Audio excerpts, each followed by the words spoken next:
Well, with behavior-based interview questions, what employers are doing is they're looking at past behavior to get a predictor of future behavior. Let's say they ask, can you give me an example of a time where you took initiative to solve a problem? They want to hear a story about where you took initiative. And you need to organize that using the STAR technique, where you can talk about situation, task, action, and result. What I see a lot of students tend to do is they'll tell us a great story and forget the results. That's like watching a great movie and not seeing the ending of it. Well, the STAR technique helps organize their thoughts. Behavioral interviewing is telling a story. You're telling us a story, you're setting up the situation so we understand exactly what you're doing.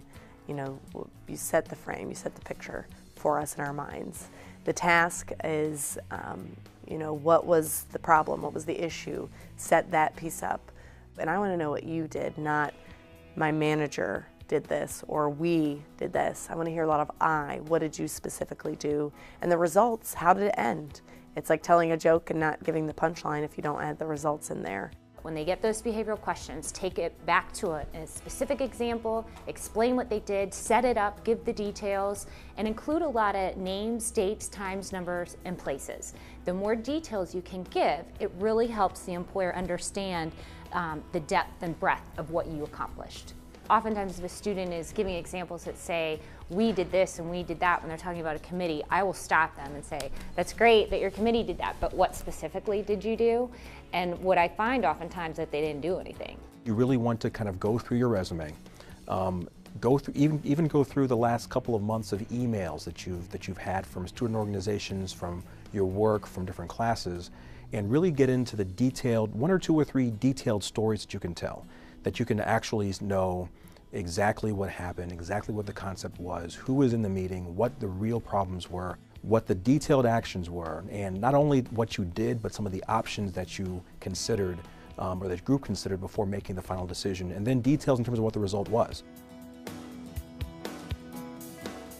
Well, David, can you tell me about a time where you set a goal and you thought you did everything possible to achieve that goal but still fell short? Sure. Actually, I had a similar experience to that during my internship during the summer of 2010 with UBS Investment Bank. I was working in their global healthcare group, and really one of the first type of tasks that we had was working with one of our major clients on a merger model. So we were doing a pitch for them and coming up with a hypothetical merger situation. And my task was to create the merger model and come up with the analysis so that we could show them our numbers so that it made sense. So one of my senior associates came to me and said, David, you know, this is your task. Go ahead with it. We're not going to help you out. Do your very best, and we'll come to you at the end of the day. So I literally spent the next, I would say, 12 hours of that day working at a computer on my merger model, which I thought, man, you know, I've spent 12 hours. This is going to be perfect. There's nothing wrong with this. And when I finally presented my model saying, you know, we've got accretion here, we're going to make money off of this deal, the client's going to love it, the very first thing they did once I printed it out was take a red pen and cross an X all the way through it.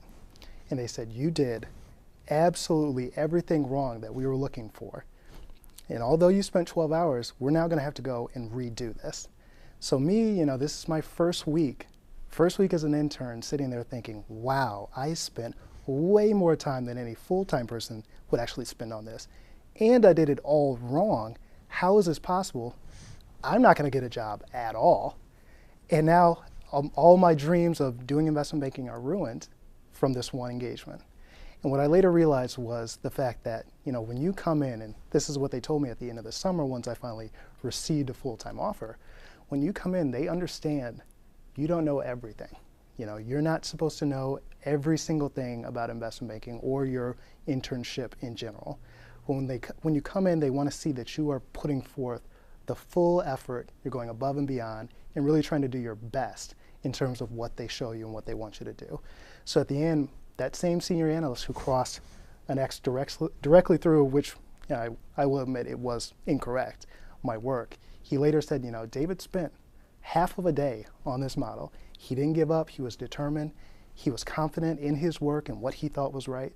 Even though it ended up being wrong, that same determination was what helped him to really be a perfect candidate for what we're looking for as a full-time analyst. So although I failed, and I definitely did fail, I did my best and I learned from that experience and ultimately got a return offer from UBS. First, the candidate provides information about his project for UBS and the amount of time and work he put into the project, which helps the interviewer gain a real understanding of his efforts and the value of the task. Next, the candidate structured his example using the STAR technique: situation, task, action, results. Situation: explaining his UBS summer internship with the Global Healthcare Group. Task: explaining the merger model he was developing for a client to share UBS's financial expectations for the merger. Action: the amount of time and effort he put into the project. Results: the lessons learned from his mistakes and how he overcame these failures to receive an offer for full-time employment.